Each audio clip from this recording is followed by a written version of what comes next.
Hi, I'm Rebecca. I'm the Psych coach, and today I'm going to be giving you strategies on managing worry.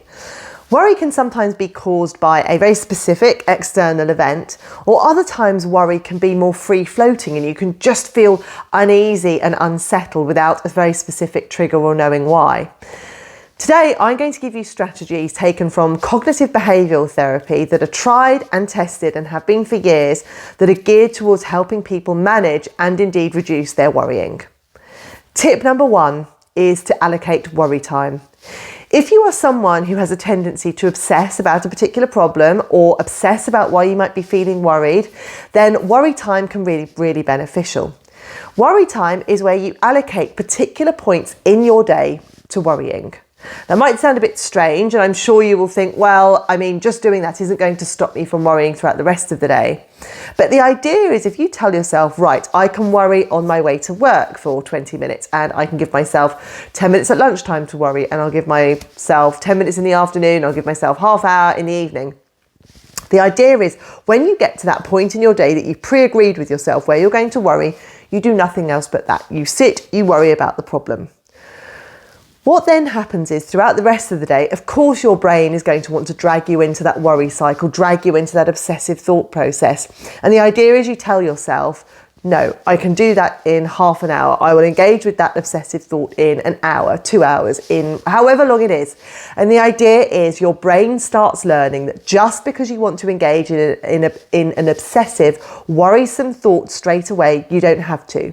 It's going to take practice, and of course your obsessive thinking is going to come in, and you're not necessarily going to be able to keep it all contained to your worry time. But the more you practice being strict about your worry time and not doing anything else apart from worrying when it's allocated to you, and the more you tell yourself, I'm not going to engage in that worrisome thought until it's 12 o'clock where I've got my afternoon worry time set, the more you will reinforce, I don't need to engage with this thought straight away. And the more control you will eventually build over your worrisome obsession. Tip number 2 is to confront instead of avoid.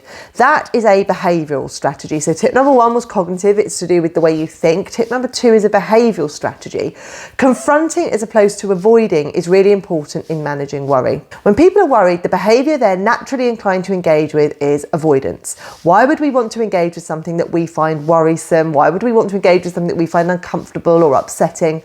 But the reality is, a lot of the time we can't avoid it. It's not in our interest to avoid it. And the more we avoid it, the worse we tend to feel, and the more the worry consumes us. So the healthy behaviour, instead of avoiding tasks and exacerbating worry, is confronting tasks. That may sound counterintuitive, but even in the treatment of phobias, if you think about someone who's really worried about dogs, they may be inclined to avoid dogs, but the more they avoid dogs, the bigger a problem dogs become. So that's why it's important to confront fears and to confront things that are causing your discomfort and your worry.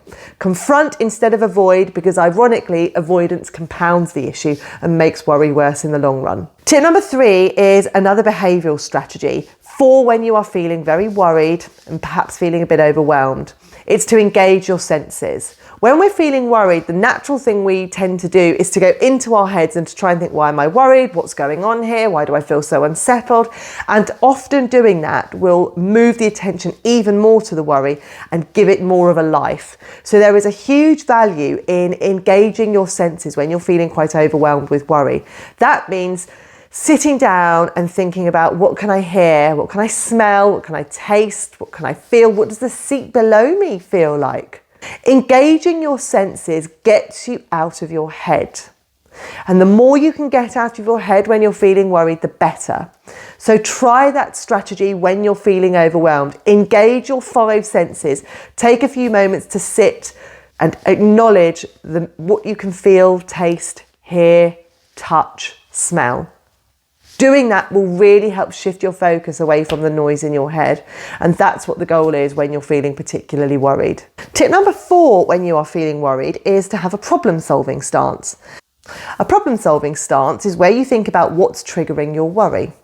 It may be that there are a few things, it may be that there's just one thing, but the idea is you think about what's triggering your worry. If you're able to work out what's triggering your worry, you can then apply a problem-solving approach, which is where you think, what are all the possible solutions to managing this problem?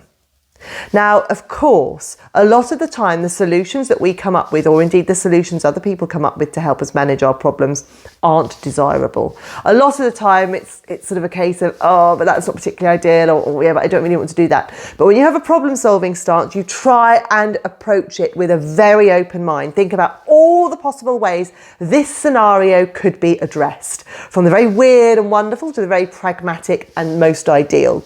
Then the idea is you look at all the options and you work out which solution is going to present the best option for you, and you give it a go. If that doesn't work, then you move on to the next solution. If you're really struggling to come up with options for your problem solving stance, ask other people what they would do, and instead of shutting them down and telling yourself that's not going to work, that's not an ideal outcome, just be open to the fact that it is still an option that is probably better than what you are currently doing, which is avoiding or obsessing about a worry. And tip number 5 is a behavioural strategy. Decrease reassurance seeking. Rather like avoidance, the more you avoid, the more worry tends to get worse. The more you seek reassurance, the more worry can tend to evolve. That means trying to give yourself a bit of reassurance. Instead of asking someone, am I going to be okay? Is this going to be okay? What do you think the outcome of this will be? Try and give yourself some reassurance. By decreasing your reliance on other people and decreasing your tendency to get reassurance, you fuel your ability, or start developing your ability, to give yourself reassurance and give yourself a platform from which you can calm down a little. Typically, people will get reassurance from external sources and then they will think, I wonder if they were just saying it to placate me. I wonder if they don't really mean it. Yes, but what if this happened instead? Or people will get reassurance, feel better for a few minutes, and then want more reassurance. And that's how reassurance actually perpetuates the cycle of worry. So instead, try really hard to give yourself reassurance and decrease your desire to seek external reassurance, because in the long run, that will become more of a problem too. It's difficult managing worry, but these strategies taken from cognitive behavioural therapy will serve you really well if you can start putting them into practice when you're feeling overwhelmed or quite worried. If you've enjoyed today's tips, hit the like button, subscribe to my channel, and I will give you plenty more tips on how you can use psychology in your day-to-day life.